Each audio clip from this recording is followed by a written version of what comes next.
মহিলা অনাথ আশ্রমের বাইরে রাখা ছিল একটি বাস্কেট। সকালে কান্নার আওয়াজ পেয়ে বাস্কেটটি লক্ষ্য করে এগিয়ে যান স্থানীয় কিছু মানুষ। অনেকেই ভেবেছিলেন বাস্কেটের মধ্যে রয়েছে কোনো কুকুরছানা, আর বাস্কেটটি খুলে যা দেখলেন সকলে তাতে ততক্ষণে শোরগোল পড়ে গিয়েছে এলাকায়। দেখা যায় বাস্কেটের ভিতরে রয়েছে একটি ফুটফুটে সদ্যজাত সন্তান, সঙ্গে দুধের বোতল, মিল্ক পাউডারের একটি স্যাশে এবং একটি হাতে লেখা চিঠি। সম্ভবত ওই সদ্যজাতর বাবা মা কেউই এই চিঠিটি লিখেছেন। চিঠিতে ইংরেজিতে লেখা রয়েছে, মানসিক ও আর্থিক কষ্টের কারণে তারা সন্তানকে বড় করতে পারেননি। শিশুটিকে মানুষ করার জন্য আবেদন জানানো হয়েছে চিঠিতে। এরপরই ওই সদ্যজাতকে চিকিৎসার জন্য পাঠানো হয়েছে হাসপাতালে। চাঞ্চল্যকর এই ঘটনাটি ঘটেছে নভি মুম্বাইয়ের পানভেল এলাকায়। ওই অনাথ আশ্রমের কাছে বসবাসকারী বাসিন্দারা সকাল 6:30টার দিকে শিশুটিকে প্রথম দেখতে পান। খুব আস্তে কান্নার শব্দ পাচ্ছিলেন তারা। স্থানীয় বাসিন্দা রেনু জানান, প্রথমে আমরা ভেবেছিলাম এটি একটি বিড়ালছানা বা কুকুরছানা, কিন্তু যখন আমরা কাছে গিয়ে দেখলাম তখন আমরা হতবাক হয়ে গেলাম। এটি একটি নবজাতক। কাঁপছিল নবজাতকটি। কম্বলে মোড়ানো নবজাতকটি স্পষ্টতই ক্ষুধার্ত ছিল। আমি তাকে গরম দুধ খাওয়ালাম এবং দ্রুত নিকটবর্তী একটি হাসপাতালে নিয়ে গেলাম। स्थानिक नागरिक पुढाकार घेऊन इथे त्या पेटीमध्ये ठेवलेल्या मुलीला दवाखान्यात नेत आहेत. ताई कुठे नेत आहे त्याला तुम्ही? कुठे?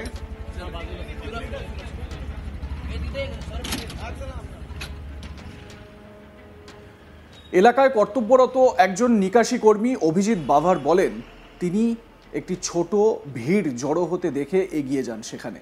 তিনি বলেন, যখন আমি বুঝতে পারি যে এটি একটি পরিত্যক্ত শিশু, তখন আমি তাৎক্ষণিকভাবে পুলিশকে ফোন করি। রেনু এবং আমি তাকে একটি অটোরিকশায় করে ক্লিনিকে নিয়ে যাই। ডাক্তাররা বলেছিলেন যে তার অবস্থা স্থিতিশীল, তবে আরও যত্নের প্রয়োজন রয়েছে। পানভেল শহর পুলিশ শীঘ্রই পৌঁছে শিশুটিকে পুঙ্খানুপুঙ্খ চিকিৎসার জন্য পানভেল উপজেলা হাসপাতালে স্থানান্তরিত করে। ডাক্তাররা নিশ্চিত করেছেন যে শিশুটির অবস্থা স্থিতিশীল, তবে তার বয়স এবং ঠান্ডা লাগার কারণে তাকে নিবিড় পর্যবেক্ষণে রাখা হয়েছে।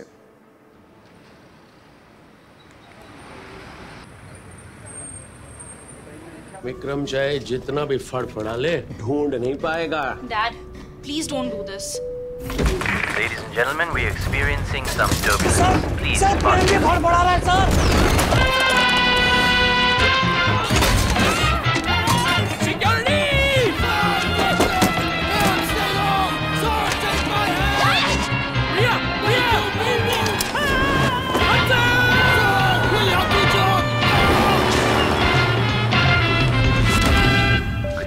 This is your captain speaking. Just sit back and enjoy the flight.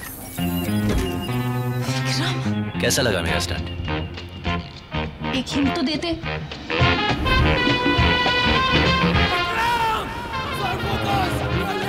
Hint. बड़े आराम से। চিঠিটি আবিষ্কারের ফলে এই ঘটনায় আরও একটি গভীর মানবিক দিক যুক্ত হয়েছে। পুলিশ কর্মকর্তারা নিশ্চিত করেছেন যে কাঁপানো হাতের লেখায় লেখা সংক্ষিপ্ত বার্তাটি ছিল সাহায্যের জন্য একটি আবেগঘন আবেদন।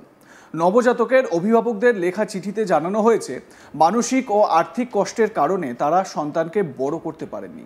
শিশুটিকে মানুষ করার জন্য আবেদন জানানো হয়েছে চিঠিতে। এই ঘটনায় তদন্ত শুরু করেছে পুলিশ।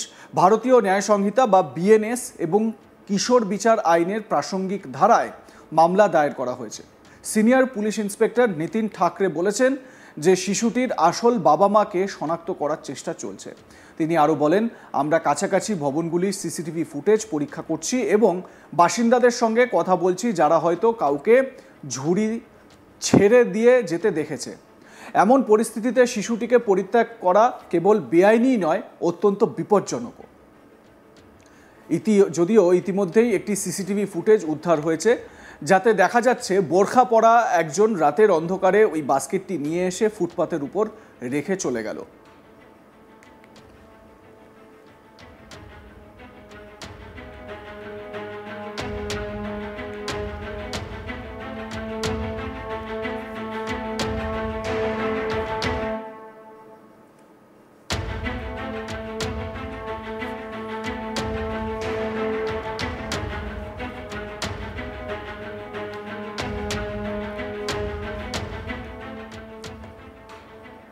দেখলেন তো, এই সিসিটিভি ফুটেজটি পুলিশের হাতে এসেছে। যদিও বোরখা পরা ওই মহিলা কে সেটা কিন্তু স্পষ্ট হচ্ছে না। বোরখায় সারা শরীর তার ঢাকা ছিল, মুখ ঢাকা ছিল, ওই কারণে তাকে শনাক্ত করা খুব একটা সহজ হবে বলেও মনে হচ্ছে না। এই ঘটনায় স্থানীয় বিধায়ক প্রশান্ত ঠাকুর সহ নেতাদের তীব্র প্রতিক্রিয়া এবং উদ্বেগ প্রকাশ পেয়েছে। যারা পরে হাসপাতাল পরিদর্শন করেন, দুঃখ প্রকাশ করে তিনি বলেন, এটি একটি হৃদয় বিদারক ঘটনা। যদি শিশুটিকে মেয়ে হওয়ার কারণে পরিত্যাগ করা হয় তবে এটি আরও দুঃখজনক। আমাদের অবশ্যই হতাশা এবং সমর্থনের অভাব সম্পর্কে চিন্তা করতে হবে, যা কাউকে এই ধরনের সিদ্ধান্ত নিতে বাধ্য করতে পারে। তিনি আরও বলেন, আমি ব্যক্তিগতভাবে শিশু কল্যাণ কর্মকর্তা এবং এনজিওগুলির সঙ্গে সমন্বয় করব যাতে সে নবজাতকটি পর্যাপ্ত যত্ন এবং সহায়তা পায়। কোনো প্রচেষ্টাই বাদ দেওয়া হবে না, তা আর্থিক সহায়তা হোক বা প্রাতিষ্ঠানিক সুরক্ষা। শিশু কল্যাণ কর্মকর্তারা নিশ্চিত করেছেন যে শিশুটিকে আরও মূল্যায়নের জন্য আলিবাগের একটি শিশু চিকিৎসা কেন্দ্রে স্থানান্তরিত করা হবে। শিশু কল্যাণ কমিটির হেফাজতে রাখার সম্ভাবনা রয়েছে শিশুটিকে, যা তার দীর্ঘমেয়াদী পুনর্বাসনের বিকল্পগুলি মূল্যায়ন করবে, যার মধ্যে রয়েছে পালিত যত্ন বা দত্তক নেওয়া। সাধারণত এই ধরনের বাচ্চাদের, যাদেরকে এরকমভাবে মা বাবা পরিত্যক্ত করে দেয় বা ছেড়ে চলে যায়, তাদের জন্য শিশু সুরক্ষা যে দপ্তর রয়েছে, সেই শিশু সুরক্ষা দপ্তর তারাই কিন্তু এই ব্যবস্থা করে, বা বিভিন্ন এনজিওগুলো তারাও এগিয়ে আসে। তারাও এগিয়ে এসে তাদের খাওয়া দাওয়ার ব্যবস্থা থেকে শুরু করে পড়াশোনার ব্যবস্থা, ভরণ পোষণের দায়িত্ব নেয়। এবং একটা সময়ের পর নিঃসন্তান দম্পতি যারা, তারা বিভিন্ন এই সেন্টারগুলোতে তারা যান, তারা দত্তক নেওয়ার জন্য আবেদন করেন। যদিও দত্তক নেওয়ার যে প্রসেস, সেই প্রসেস বেশ দীর্ঘমেয়াদী। এবং ওই শিশুটির যথাযথ যত্ন নেওয়া হবে কি না, মানে যারা দত্তক নিচ্ছেন তারা ওই শিশুটির যথাযথ ভরণ পোষণ করবেন কি না, ওই শিশুটির দেখভাল ঠিকঠাকভাবে করবেন কি না, এই প্রশ্নগুলোও কিন্তু থাকে ওই সমস্ত সংস্থাগুলোর বিভিন্ন ক্রাইটেরিয়াতে। তারপর তারা এই সমস্ত বিষয় খতিয়ে দেখার পরই এই দত্তকের যে প্রক্রিয়া, সেই প্রক্রিয়াটি সম্পন্ন করা যায়। যদিও আমাদের সমাজে এই ধরনের ঘটনা আকছার ঘটছে, দিনের পর দিন আমরা দেখতে পাচ্ছি যে নবজাতককে হাসপাতালের বাইরে ফেলে যাচ্ছে, বা নবজাতককে কোনো একটি হোমের সামনে ফেলে যাচ্ছে, যেরকম এই পানভেল শহরে যে ঘটনাটি ঘটেছে। মুম্বাইয়ের দূরবর্তী একটি জায়গা পানভেল, সেখানে এই ধরনের ঘটনায় স্বাভাবিকভাবেই একটা সমাজের যে কতটা নিম্ন রুচির একটা মনোভাব, সেই মনোভাব আরও একবার প্রকাশ পেল। আপনাদের মতামত কি এ বিষয়ে জানাতে ভুলবেন না। দেখতে থাকুন আজ তাক বাংলা, সাবস্ক্রাইব করুন আমাদের ইউটিউব চ্যানেলটি, বেল আইকন প্রেস করুন নোটিফিকেশন পেতে।